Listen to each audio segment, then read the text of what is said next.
This is where we're at. 1990, acid culture. I became known as one of the Manchester photographers.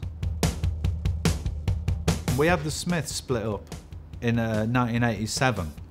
I'd photographed them in 1986. Bands like you know, the Stone Roses, the Happy Mondays, the Inspiral Carpets. It was coined Manchester quite a bit later on, actually, and we didn't even call it a scene. It had its own sort of elitism, I always thought. We're carving out our own scene here and two fingers up to everything else.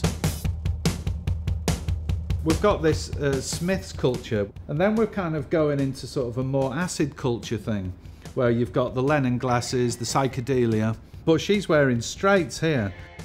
This guy here, so he's got the loose fit baggy trousers and he's got his kickers on here with the little turn up showing off what he's wearing on his feet. And he's turning towards this guy who's fully embracing the bright colours. And so it's a lovely little mishmash and a timeline that goes through that way.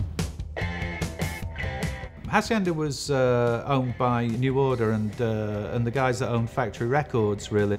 They wanted their own club, you know, because they just hated all the other clubs or couldn't even get into them.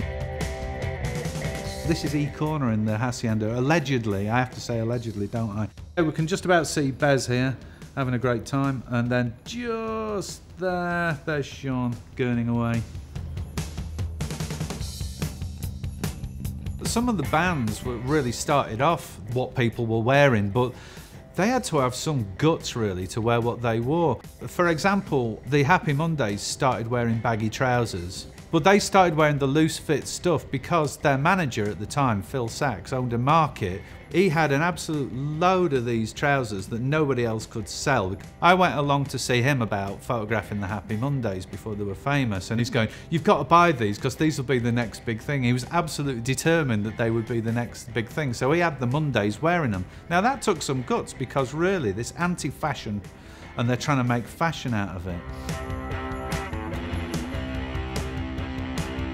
This is the famous Spike Island, which is where the Stone Roses played at the height of their fame. So it was the summer of 1990. Where the camera's looking now, with 40,000 fans, they'd all heard about going to warehouse parties and raves, and this was like their opportunity to experience the first one for themselves with the band that they loved.